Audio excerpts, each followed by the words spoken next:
Hey everybody, how y'all doing? Welcome to the Brass Ass Podcast. I am your host, cliche. You know what? I got a good one here for you today because it's that time of the year.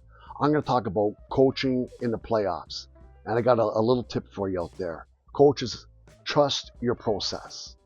You know, you know, playoff hockey, as we all know, it's the most fun time of the year. You know, the playoffs really represent the pinnacle of the season. It's a time for the players to demonstrate the skills that they've worked on for months. Players, who have trained in a supportive environment should be able to make a seamless transition to the playoffs, right? Since they've been already competing in every situation, and they should be the power play, the penalty killing, right? Forechecking, back checking, the systems that are happening on the team without fear of failure. So I got a simple message for the playoff bound coaches.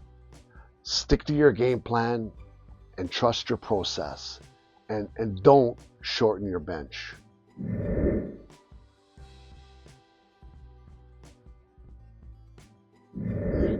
When you get to the playoffs or later in the season, you're really at a stage where in the year where all your foundations and your building blocks they should be in place.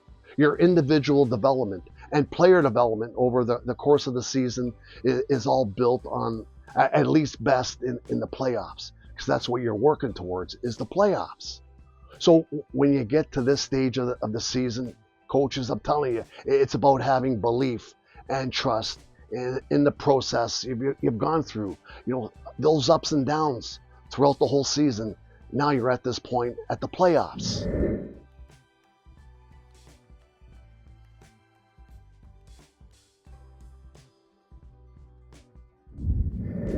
Correct. At this stage, it's knowing what your role is. It's knowing what your identity is. Really, it's knowing what your mindset is. It's really believing and trusting that, and then going out and playing as best as you can, right?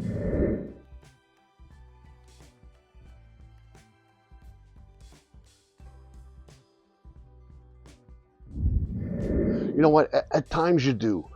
When you get into the playoffs, situations and those championship games, the natural instinct is to go to the end result and to want to win more than you're wanting to go through the process. You're thinking about there is a process, and if you skip right to the win and you think you won before you got on the ice, no, there's a process that has to go through your mind.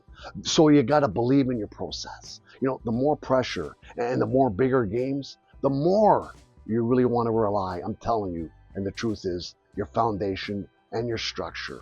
Because you know what? You play your best, folks, when you're focused on playing and focused on the process.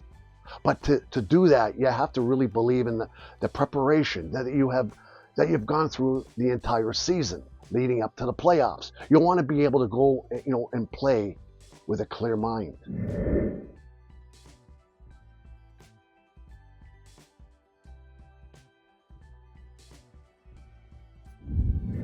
You know what? It's particularly difficult at younger ages, right? It's always difficult when players are in a more developmental situation. When part of the process, folks, is learning and playing through those situations and going through the entire season. When your role, let's say, gets limited and you don't have a lot of, let's say, chances to play later in the season, truly, it's disappointing.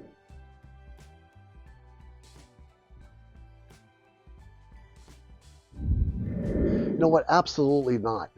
The biggest part of youth sports, folks, is developing and fueling the passion for the game, right? Of hockey, really is.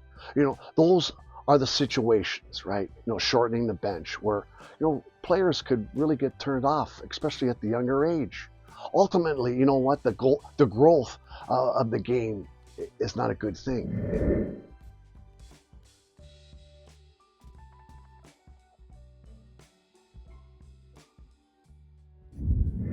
You know what?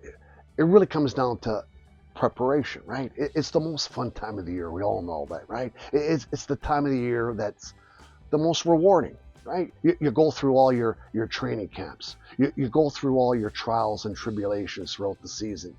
There's something on the line now. It's really just trusting in that preparation, right? So when you're, let's put it this way: when you're prepared for a difficult game, you're more relaxed going into it because you're prepared for it. You go play, and now you're going to go and enjoy the competition. It's more just making sure that we're prepared for each situation. That when you get on the ice, you're ready for it. Then when we go out there and compete and enjoy the process of competing, it's going to be a lot easier, right? Now, there's a lot of questions and answers there, but I got my final thoughts, folks. Playoff hockey, right? The playoffs especially are intense, and you have to put your best lineup out there. I know that, but there comes a time in the process, coaches, that the old cliche rings true. Go with the people that got you there, right? That's the truth. I'll tell you why. The lines of communication have to be continuous. They have to be firmly in place, even in the most intense instances, right? That the game presents. And if they're not, then a coach's decision, revolving around let's say the lineup or line combinations in the playoffs can truly create, problems and indecisions within your roster. I'm telling you, that's the truth. And in a time of year where let's say teams are looking for or unwavering unity, right? The coach who is searching for the best lineup, right? When you get those coaches that are looking for that best lineup at the coaches at the playoffs, and they start changing, they can divide a team in a blink of an eye. So you got to be very careful, right? Coaches, I'll tell you, the coaches that are stubborn and unwilling to change, adapt or modify their game plan and systems, especially when it comes to the matchup, the game, who the team you're playing with. I'll tell you something, are just as bad as those coaches that hit the panic button, right? You get those coaches that want to make those lineup changes, and I'm telling you, you could confuse your team, right? Don't do that. There's a thousands ways of to run your bench, right? Especially in the playoffs. The coach that has the best pulse on the players, folks, will no doubt have the most success, right? The playoffs, folks, are a totally different structure, right? You're dealing with kids, right, that are so ramped up to win and play hard that you have to manage their emotions, right, which are more likely in a heightened state, right, when they get to their rink, right? So you gotta be ready for this. So the best coaches understand that they'll have to manage their own emotions as well as their players. I'm telling you, everybody gets pumped up at the playoffs, right? Coaching isn't easy, right? No one ever said it was, at least I don't think, right? But coaching in the playoffs is even harder. It really is. The coaching staff that are the best coaching, they're the best. They're the best managers, the bench managers, those coaches, I'm telling you. And the communicators, the best communicators, are going to have the most success. The bench boss and the best communicators are going to have the most success, folks. And that's the truth.